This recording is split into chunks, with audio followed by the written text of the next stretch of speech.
Well, welcome here, Richard. Looking forward to having a little talk about this time in our lives from many, many years ago. So I wanted to start with what was going on for you at the time that AIDS was kind of first, or HIV was first showing up in California or in your life. What was happening for you? It wasn't even HIV, it was GRID related, and it was just a distant thing in newspaper stories in California. I was a hippie farmer in the Owens Valley and trying to make a living on 10 acres of land, raising a couple of children. And I got a word that an old dear friend of mine was very ill in the hospital in San Francisco, and he would really treasure a visit. And so we drove over in my rattly pickup truck over the Sierras and to San Francisco. I don't think we ever went faster than 50 miles an hour. And my friend David was on reverse isolation in the university hospital there.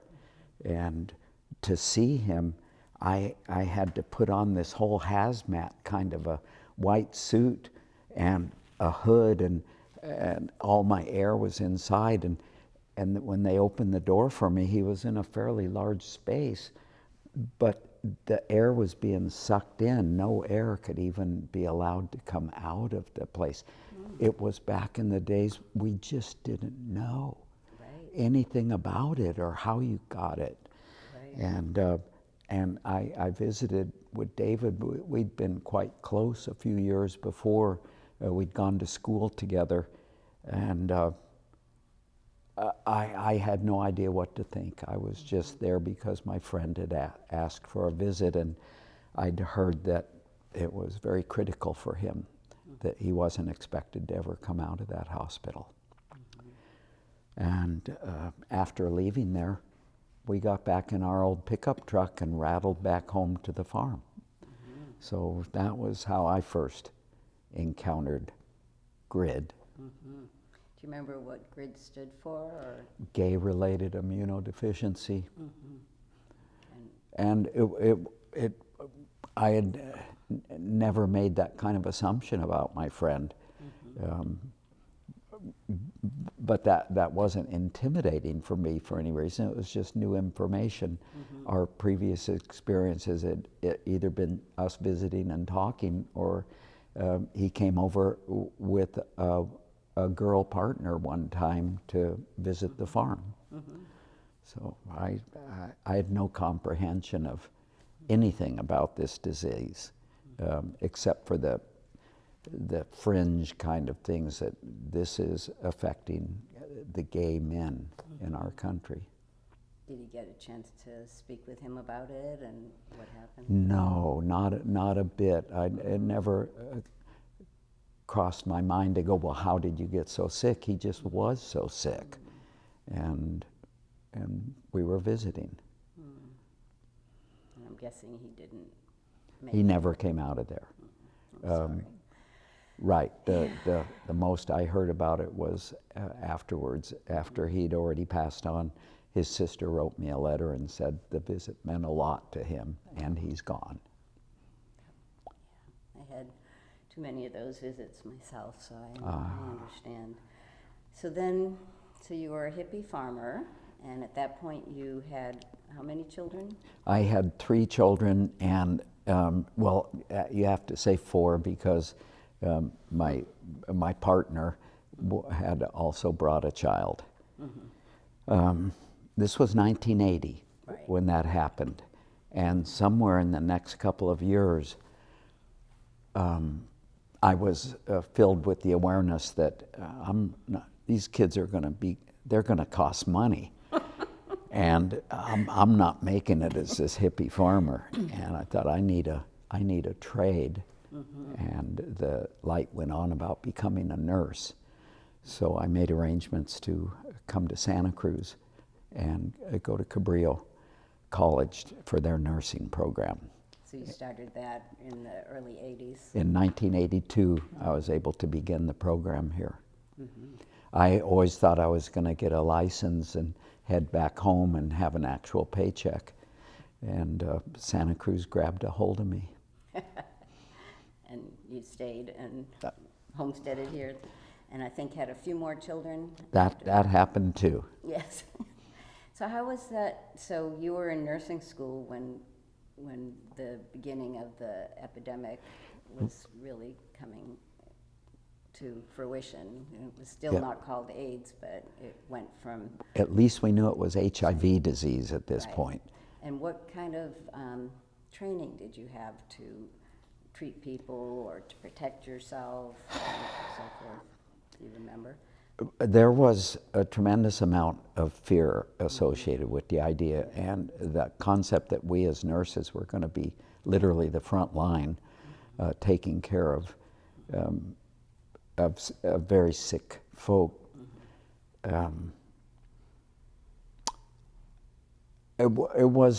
It just seemed like reality.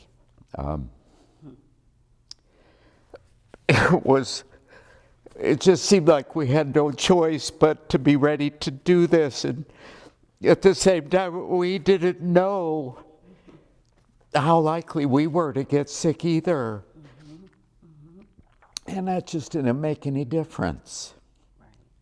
It didn't make any difference in how you were treated by your superiors? It didn't make any difference in whether we would do this or not. Right. You made that commitment and you followed through. It's just part of being a nurse. Right.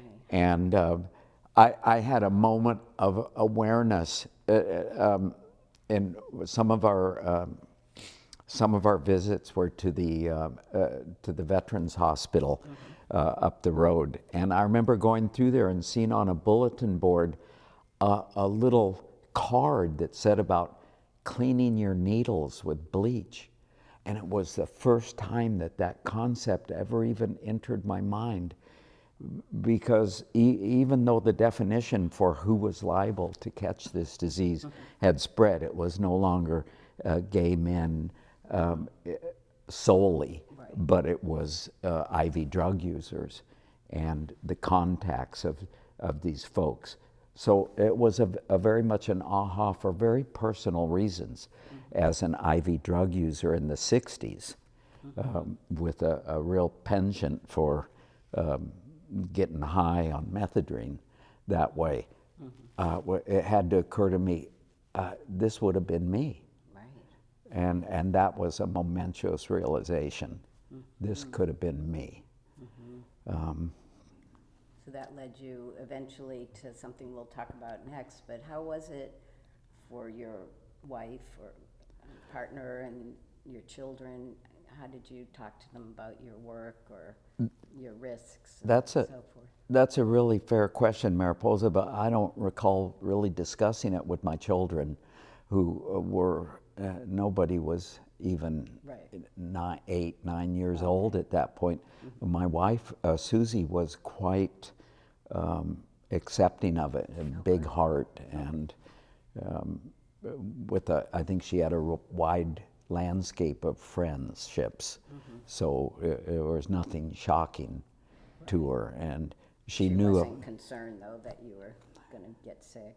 It never came up as an issue, except of course you're going to be careful. You're going to you keep washing your hands. You're going to change clothes before you come home. Good. Yeah, so you did have discussions about that. Yes. Because that's one of the things that I was in acupuncture school at that time, and we were just learning about all that too. And it was very, people were very nervous about, getting acupuncture. I know you're sticking needles into each I know other. we stick needles into, but they're solid filaments, so they're a little different. But it started a movement of having to use disposable needles, which was part of that. But that, led into a lot of education at our school, because we had one of the first HIV patients, Gary Reynolds, came to our school, and it was a big education for my doctors who had escaped communist China and the revolution to talk about gay issues or drug addiction issues and so forth. So was a lot of educating on that, as well as how to keep ourselves We safe were and having to so learn forth. a lot. Yeah, and we'll talk about how that parallels what's happened more recently. So your personal experience, as you said, from that it could have been you. Yeah, that was undeniable. Yeah, so you wound up doing some interesting work in the world because of that. So tell us about your experience with the needle exchange. Well, before needle exchange was my experience with the Santa Cruz AIDS Project. Oh, okay, so let's start with that. Which the community learned. This was like 1986 or 1987. I was a functioning nurse, had a paycheck and everything coming in, goal accomplished there. Right. And the word was that they needed volunteers, and it was to do outreach to help people prevent contacting HIV disease. Right. So I was a happy volunteer with them. And at that point, there was really just a handful of us. SCAP had created, I think they just at that point created a half-time position for an ED in their outreach work area. And so that position was filled, and we trained largely in Monterey County, which already had some sort of some semblance of an outreach program going. Really? And then we just fired up, and we really didn't know what we were doing. We were talking about going on the streets. We knew we had to go out and talk to people. We knew condoms were provided for us to gift, and information about how to keep yourself safe. So the basics were there, but the basics did not include really much acknowledgement of needle use. And that's when that flashed into my mind, that card that I'd seen about bleaching. Excuse me. And so we brought that up, and that was even an issue to, SCAP took it on, but it was something that people had to sit down and talk about it. If we give out bleach, aren't we encouraging drug use? You know, we're saying, here's how you can clean your syringe and keep from sharing it. And it was, the attitude was very much in the community, in the country at that time was, the best prevention is total abstinence, and just don't expose yourself to any risk. Right. We see how well that works. Well, I in also, so many situations. I had a background as a rampant drug user, and I never considered it as drug abuse. It was something I liked doing. It's different, and you know, people have their reasons for what they do. So we got permission, though, to do that with the bleach, and Permission from from our agency, From the agency. and they were dealing with. I know they had to talk to the police even about that, because that became an ongoing issue of what's going to be permitted and what can you do, but we're not going to look and see it, Right. and what you mustn't do. Right. So we began, and SCAP was always just right there buying the stuff that we needed, the little bottles. None of this stuff was all that cheap, and we were going through lots of this stuff. And I have to start singing the praise of Ruth Mota, who was my ED. She was education and outreach. She was just the lady in charge, and she was just always, do it, I'll get it for you. She was just sterling figure that understood, but also insisted that we take charge. Right. She wasn't going to do any of this for us. She was just like, you bet, you go ahead. Right. And at this point, the 6 months passed that the woman who'd held the job as director of the outreach program, she didn't want to re-up. Okay. And so they opened up to evaluate for who could take it on, and I was one of the people that applied for it and was chosen to become the actual director of the outreach program. So from that point on, I worked half-time for SCAP and had a position, so to speak. And we were just in the throes of inventing ways to be effective. And all of our work was on the street. Other people were doing a different kind of work. Ruth, for example, with her open hands, where people would speak to groups and things. That was not us. No. We were just on the pavement with our little supplies. Won't you take this? And here's some literature about where you could go for drug treatment. Because the emphasis was still like, you really should be getting into a drug treatment program. The reality was, there was no room for these people in the drug treatment program. You could decide, this is too risky, I want to quit. And it's like, so what are you going to do? In the meantime, they're getting sick. And, so it was not, the culture, the society, we just weren't ready to handle with those levels. But well, let's think on that, and we'll pause for a minute to go to the next chapter. Okie doke. So we're talking a little bit about the needle exchange program. So maybe you can tell me how you built trust with people and where you went to talk with them, especially when they had so little options of if they wanted to get into recovery. How did you help them take care of themselves? How did you take care of yourself emotionally too?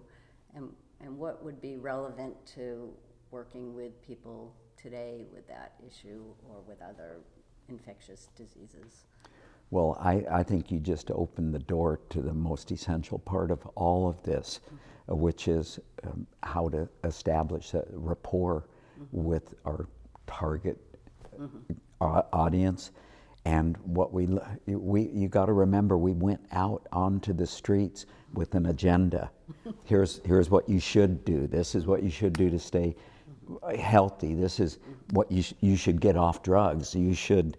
All of this. Yes, it was all shoulds coming from us. But when we stopped and asked, what do you need? What do you want? And we started listening instead. Then it unrolled. It was a whole different agenda of what was really important to them. And it certainly included acceptance and whatnot, and lack of being judged. But they wanted to pursue whatever they were doing in as safe a way as possible, which meant they wanted clean needles, because this was the riskiest thing. This was in a time when you could not go buy a clean needle in a pharmacy. You had to have a doctor's prescription or you weren't going to get one. And these were people that, needles are very fragile things. They will break, and there'll be, maybe something would happen, the points wear out and something breaks, and then what you do, hey, when you get done, may I use yours? And that's where the education about bleach was certainly very important, but it was also kind of happenstance. You got any bleach? I'll just rinse it out with water, or somebody would go, I hate bleach, I won't do that. I went and used a needle that still had bleach in it, and that burned like shit. So there was a whole educational process had to happen out on the streets to where, but first we had to listen and hear, because we didn't go out there with the idea that these folks are going to be asking for syringes. It was it's like, we'll tell them what they need. Right. And that changed the entire nature of the program, because once we took that one lesson in, we could just really start going out and visiting, getting to know people on the streets, and just being, we're just here, how can we help? And then we had to listen to how we could help. And I think that lesson has never changed ever in the history of the world. Right. So, and I think we're back at that focus as ever. Once again, every time there's an issue, that's where we have to come from. I don't know that I answered all your question, No. but Well, how did you take care of yourself when you witnessed things that were I very had close to what you could have gone I had a really good fallback. One of the things that had kept me a happy hippie farmer was hang gliding in the Owens Valley, which had the reputation of being the greatest thermal corridor in the world. And I was fortunate enough to be on the beginning of that. So coming over here, when the weekend would roll around, I'd take my hang glider and children and go up the coast a ways and put them down to digging dirt, and I'd fly. I felt great, because I was literally getting away from the world. And we were hippies. We were quite used to playing in the beach and the sand and the dirt.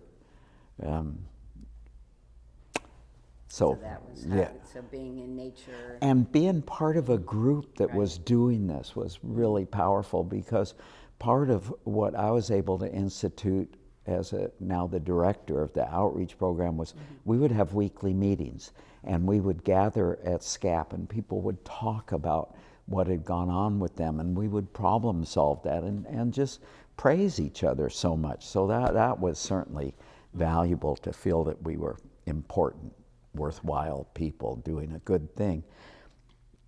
And it was very exciting for people to be outreach workers. We had, they were largely students that were coming from UC or from Cabrillo, but we also began to get a whole different genre of folks too. Older people that were SCAP, AIDS Project volunteers, that got kind of excited about the idea of, what, you're visiting with street people? You know, it's like a visit into another world. And it is another world. So it has that excitement and lure, I think, to it. So we could sit down with each other. It was never something, we never did our work as individuals out there. We always went out as a pair. Right. And that was, and they would be for 2 hours at a time. That was what was the acceptable limit. So that was taking care of ourselves. Okay. And you were able to bring your experiences back to the larger group in your weekly meetings and check in and so forth. Check in and I personally was getting a lot of support at SCAP. Ruth was just a heartfelt, strong supporter, and she was teaching me how to document all the numbers that you reached, because that's where the money was coming from, the donations, the funds, what the state was willing to pay for something about this scourge. Right. Yeah, because the money was supposedly trickling down from the Reagan administration. Trickle is right. Trickle. Yeah. And how was it in terms of diversity, you know, with the people you were serving? Well, with the people we were serving, there were actually 3 levels of people that were really at risk, I think, for HIV contracting. The highest level of people that were in our administration, amazingly important, talented people with power in the culture, who might also happen to be gay and had gotten exposed perhaps through their romantic or adventurous affairs. They were not the ones that we were dealing with in the street. That SCAP was definitely very present for them. And this was a group that seemed, to my way of thinking, to have pretty good community support. They had some resources, financial resources. They had the respect of the community. They'd earned that. Santa Cruz has been just a breakthrough place, I believe, in just going, we're queer. Yeah. And it's just... Well, we had our first gay mayor who's going to be part of this, John Laird. And he'll be talking about Exactly. that. Who at one point became an ED at the at SCAP. So, so I think that was less of a support issue. Right. The medical things were still the same. And then we had a hidden middle group that was the ones normals that were out there, but they also had a IV drug habit or some other entry into where they were at risk. Did you run into? And just had like maybe a gay lover on the side because that's who I really am.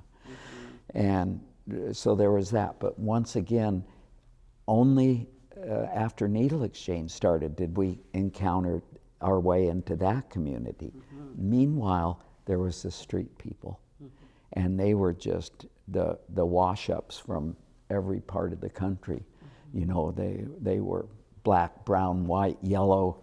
The main thing that they definitely had in common was that they had very few resources to keep them off the streets.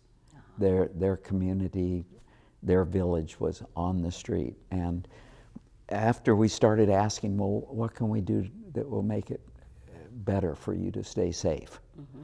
That we got invited in to sit down and just talk, to visit. These are people, they change, they move on perhaps, but there were many it was just Santa Cruz was home for however long. And outreach workers with varying degrees of success were welcomed into their venues. Those were the people where our numbers came from. Did you work with other organizations to help them get, besides medical or bleach, to get food or clothes, or was there any kind of networking around that? Lots of networking, and that we learned where the resources were. But mostly they taught us where the resources were. If you want to know where you can get a free meal, ask a homeless person, because that's the main way they're going to eat. And clothing, the same thing. Once again, learning about the lack of actual treatment options, if you would want them. At first, when you said, are you working with other groups, I was thinking, we did a fair amount of tuning into a prevention point in San Francisco. We learned a lot of our skills from going up there, because for a year they'd already been firmly busy doing outreach to very similar populations. And I think they gave us a boost so that we weren't quite so tardy in catching up to their effectiveness. Did you work much with the South County farm workers and things like that? Not at all in this case. That would come definitely later once again with needle exchange. But we were just working here in Santa Cruz, basically in the river flats and the beach flats. That was basically our arenas, and downtown. So you had people that were bilingual, though, to work with you? To a greater or lesser extent. Bilingual was unusual. I have a fair amount of Spanish from traveling in Mexico a lot. It was always a great godsend to have a volunteer come in who was actually fluent, and we knew right where to send them, and they didn't have too much choice about it. You're going to the flats. And in fact, that became our focal point when eventually we had managed to get SCAP to fund an outreach center, because one of the things that people on the street were telling us was, yeah, we need syringes, but we also need a place. Where can we go to get bleach and condoms when you're not around? There's not a team of you walking down the street. We need a place we could go to. And SCAP picked that right up. And our first place was a motel room that we rented in the river flats every Wednesday night. and we would staff it all night long. And after that came an actual apartment that we rented in the river flats, and that we could staff with volunteers throughout the week, now and then, a few hours every day. And then that came to an end for some. They were rebuilding the area or something, and we moved over here to the river flats, actually to the foot of Front Street, and had a place there that lasted quite nicely. So we were making our waves and becoming a known part of the city. All based, this wasn't our idea. It was, we heard that it was needed, and we were like, hey, by the way, and SCAP was, we'll do it. Right. Yeah, funding was a little more fluid in some ways I know. back then, because we have so many more nonprofits now, because I so know. many more needs and stuff. I know, looking back on it, as you've forced me to do with this movie that y'all are making, is like, gosh, we got everything we asked for, basically.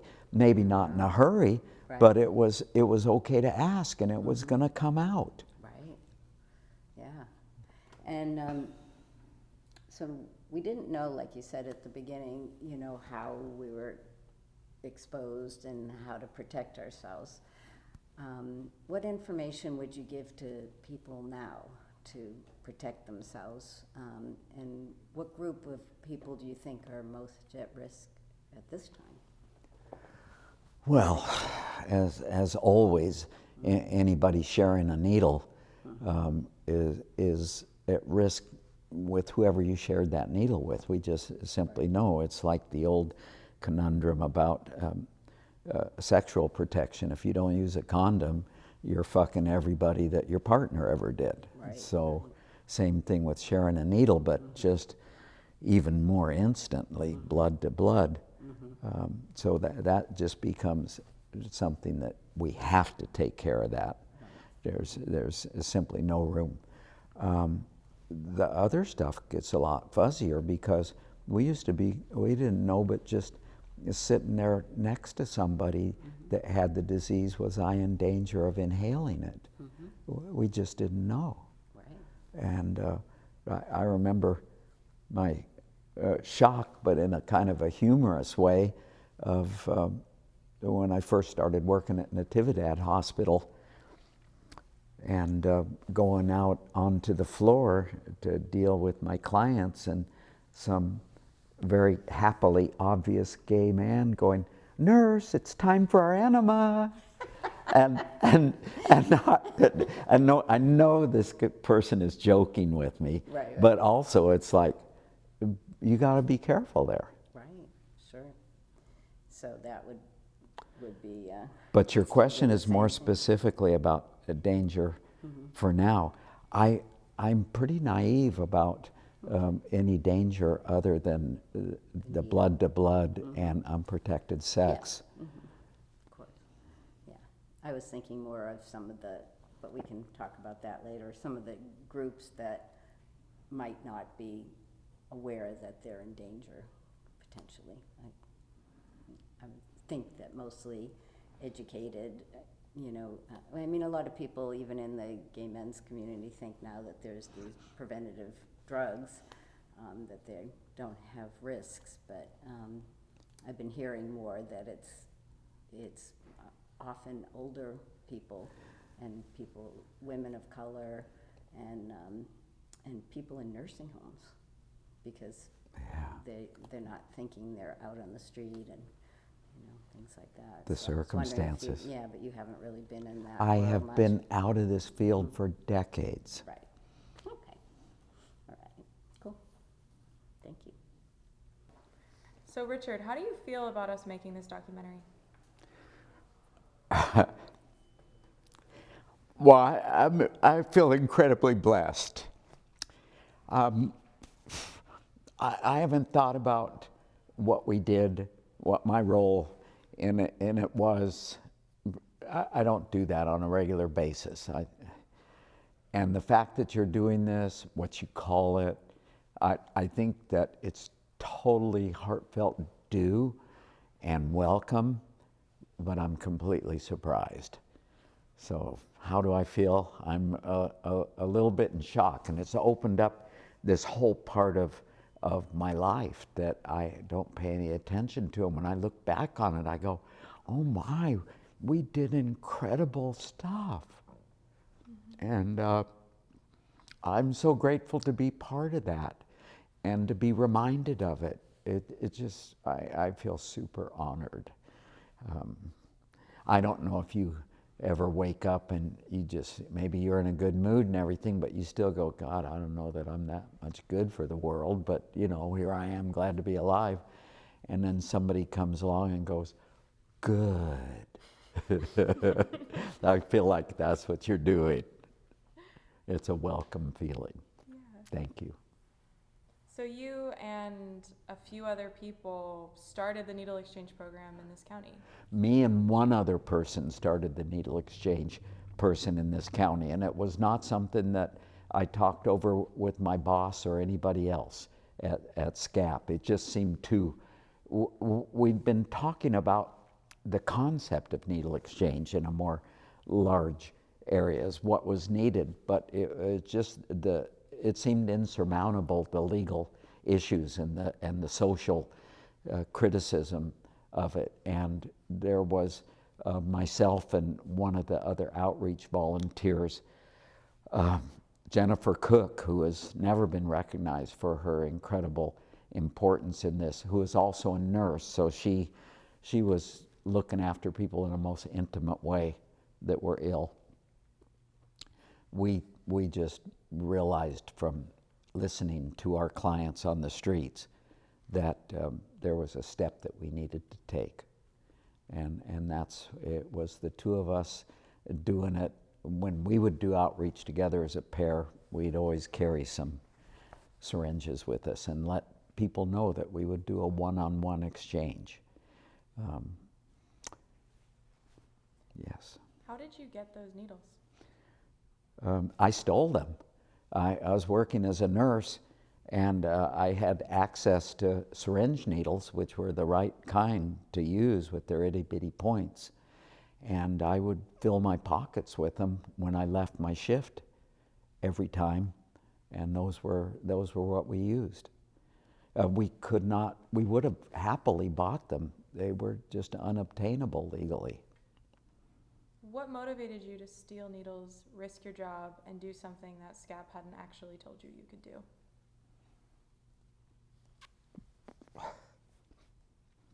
It was necessary. I mean, we'd been doing this outreach work for a year and hearing people say that.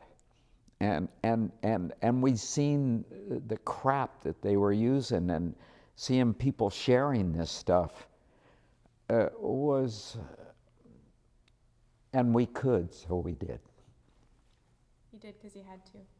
Yeah. How did Jo, because she was the executive director at the time, right? How did Jo react when you told her what you were doing? Jo had the most awesome reaction that I think about now and then. I really treasure her for it. Jennifer and I were doing it for almost a year, quite secretly. And even though we were letting SCAP finance us to a certain extent, I mentioned the drop-in center. And the first one was a most ratty-looking motel room that you would ever see in the River Flats area that I think just recently is shut down. I mean, really a nasty piece of crap. So of course it was one where people, when they had a few bucks, would go to, largely prostitutes that would usually be working on the streets. We would rent one of those rooms, and we made a deal with the management. It was the same one every Wednesday night. And we would go out, and we were authorized by SCAP to pay the rent for this, to do outreach to people who are saying, where do we get stuff that we need? Rubbers and bleach bottles. And so now we had a place, and we would be there all night long with peanut butter and jelly sandwiches and coffee too, and syringes. That we didn't brag about at SCAP at that point, but the street people quickly learned it, because every Wednesday when we go there and rent the room, we'd go in and we'd go out on the streets and we'd tell the people working on the streets, we're going to be in room whatever the name of it was. They all knew where it was. So that's where it started. That was for about the best part of a year. And at that point, there was more in the conversation about the importance of an actual needle exchange. The ideas were more than being bandied around. It was, people were, at SCAP were going, how can we make this happen? And at some point, Joe was responsible for reaching out to other levels within the society to go, well, what do you think? It wasn't just a forbidden thing that SCAP was perfectly jumping into, but it was very much on the sly. And I don't know how she managed that part of it. I'm just in awe, but I do know what she did when she said, we're going to finance the needles that you use. And she rented this little hot dog stand and let all the SCAP supporters know that hot dogs were going to be sold with all the money going to buy syringes for the needle exchange program. And that was our first outside financing that we got. And that was Joe's brainstorm. That was the event where she invited the sheriff and city council members and the board of supervisors to bring it above board. Yeah. At least let them know what she was doing. At least let them know. Mm-hmm. Yeah, and this was moving in a whole level that I had no awareness of how to do. My outreach was with street people that had no power. Mm-hmm. And Joe was really working with the power that she had, which was on so many other levels. How do you think that SCAP embraced harm reduction? Brilliantly, and I have to first of all, more than tip my hat, take it off to Ruth Moda, who is just this brilliant strategian. Her understanding is so vast about education and how people can make a change, what is effective. And so harm reduction was just like, we were telling her what we were hearing from people on the street, but this was not like some new arena for her. She knew how you move people. And it's not by telling them what to do, but finding out what might work for them. What do you wish people today knew about harm reduction? You know, it's so basic. I heard a doctor say it on the air the other day, far better than I could have ever figured out. And he said, harm reduction is the entire basis of medical practice. You get ill, you go take something to help you be a little better or a little less likely to get, it's all harm reduction. That's our lives are harm reduction. Where do we get this illusion that it's anything but that? Life's risky. So. How do you think working at SCAP changed you? Oh, well, on a number of different ways. I mean, the more magnificent way would probably be to just go how effective people working together or what we're actually able to accomplish. That there's huge goals can be obtained from the smallest beginnings if you work together.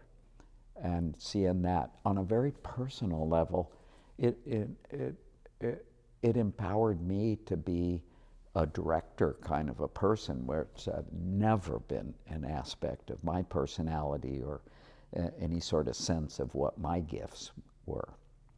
And so I was able to discover things about myself that were quite new to my awareness. Yeah, like what?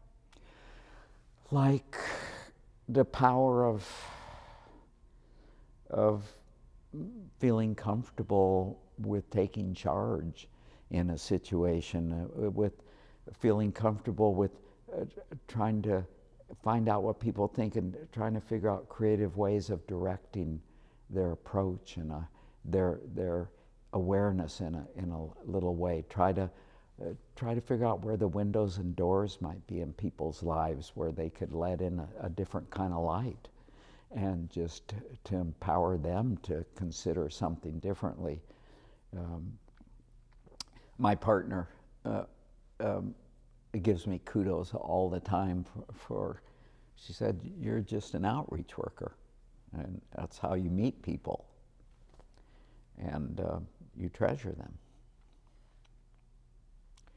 But I didn't know that. It taught me that, and that it's a skill that can be developed, which we worked on quite diligently as outreach workers to facilitate the development of that skill. And everybody has it to some degree or other. Some people are great at it. We trained hundreds of volunteers to be outreach workers. Do you think that anyone could do what you did? Yes, I think many people could, and I think many people are doing what I did, and I love to, and I see where they could do it far better, and it's always super impressive to me. Yes, yeah, I think it's an ability that's pretty innate part of breathing and being a human being. Yeah, you just have to care for somebody else, right? And be aware that we don't have all the answers. And curiosity about, you'd be a pretty poor outreach worker if you just weren't really curious about what this person was experiencing in their life. And very likely something I would never have thought of. How long did it take for intravenous drug users to be embraced by the wider community organizing around AIDS? Has it happened yet? I mean, we're just nasty. We're just, we're the deplorables.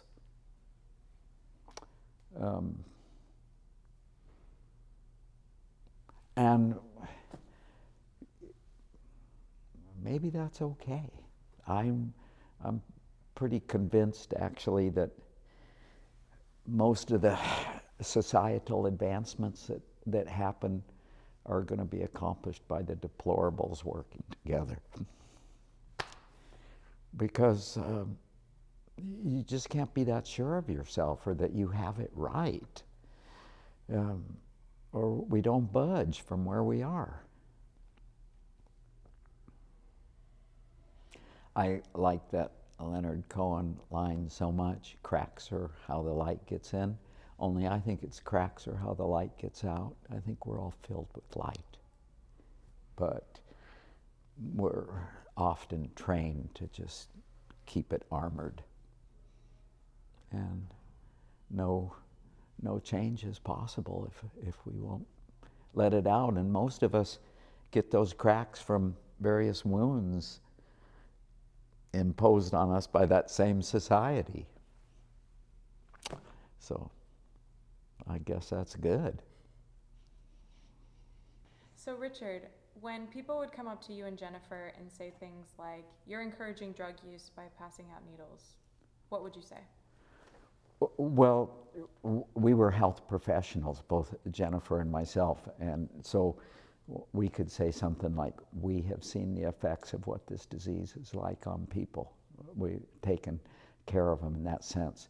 What we're concerned with is preventing any more, if possible. This is a tool to be used that possibly will help to lessen the number of infected people. That's what we'd say. Now, people in the street were not asking us anything like that.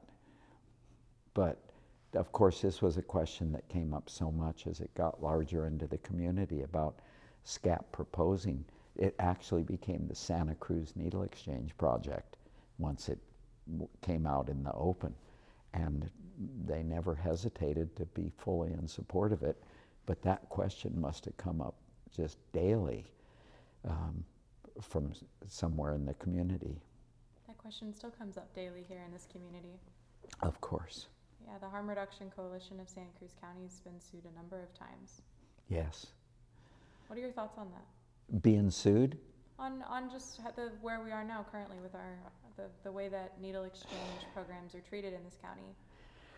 Well, I mean, how big do we go? There's the people's, our personalities and our concerns are in such a wide variety of ways. There's always going to be people that are opposed to anything that you think is right, and it's going to be a number of reasons, and some of them we should really pay attention and at least acknowledge what they're coming from, and attempt through education perhaps to support our side. But what we believe, it always needs support, because we have to question whether we're right or not.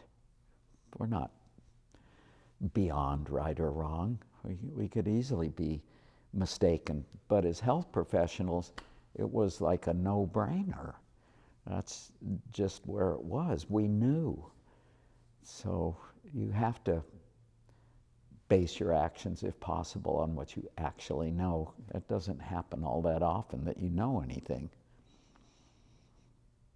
What do you wish people born after the AIDS crisis knew about it? Well, I actually have given some thought to this, and it comes down to when a catastrophe threatens any community. We finally evolved, I believe, as a world into a place that accepted the fact that HIV was a catastrophe that was happening, and that we could do something about it if we, but we'd have to work together. It was too big. There was nothing any individual could do that was going to alleviate it, except for just the most fragile piece. It was going to take change. Change could only happen by, we had to get together and work together and pool our strength. And I don't know that is always a prevalent piece of information in any community. I think it almost always takes some kind of terrible thing happening that people can focus their attention on it and go, oh yeah, this is really a problem. And it's not like when we're just fumbling along with our usual, like, well, I don't feel like I quite have enough, or whatever. You know, the minor stuff that we can obsess on so easily, to where we go, Jesus, this is bigger than me.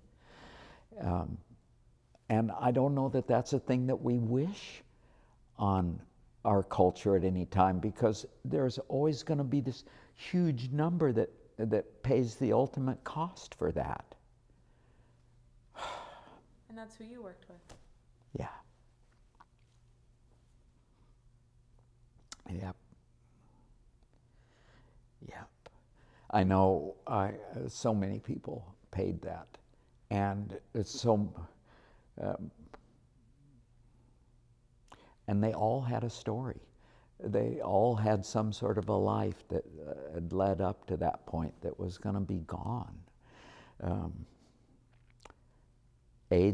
HIV disease was not a survivable disease in those days. It was a death sentence. If you had 6 years, that was great. Hope it was a healthy, more or less healthy 6 years, but you weren't going to get much more than that. And these were all human beings, many of them that were obviously gifted in ways that our society valued in so much, and a great number who were pretty much considered trash, all suffering the same illness. How do you think Santa Cruz would be different if all these people were still alive? There were many of them who were really brilliant people.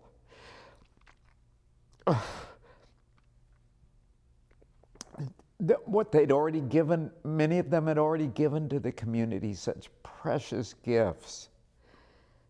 To have themselves cut off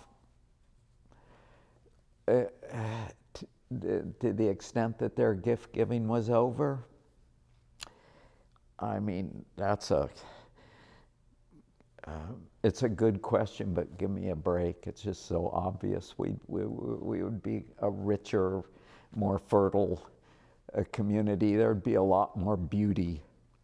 There'd be more music, more incredible, more organized caring of other people.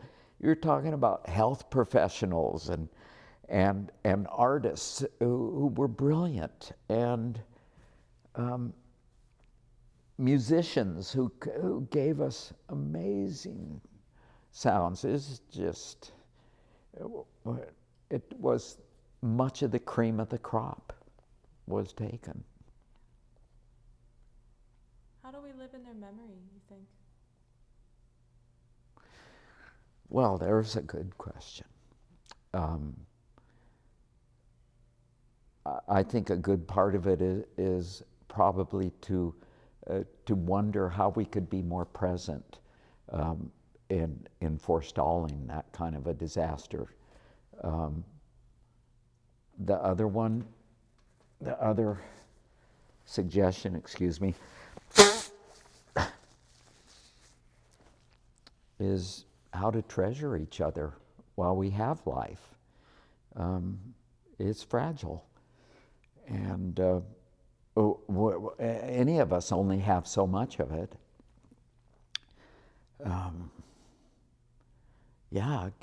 Give value to life, to any form.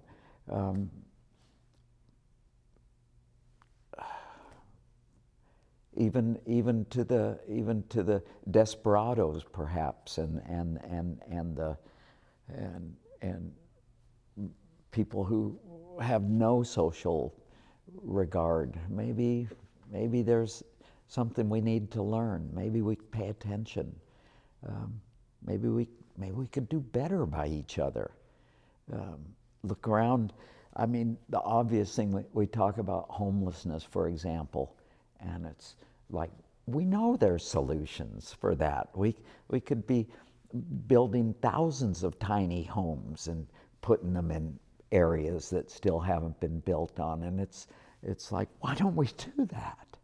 You know, that's the question I think we should be asking ourselves, is why don't we do more for who is here?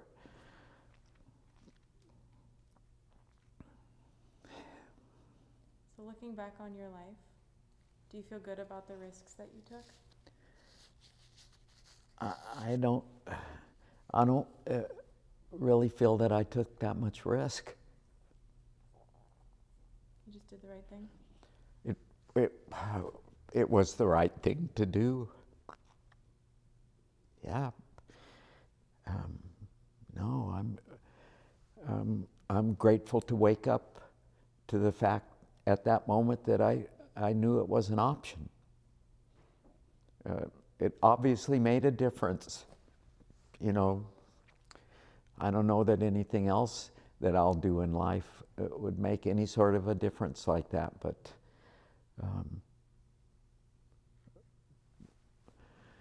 what good fortune to ask it of ourselves. Thank you, Richard. You're welcome.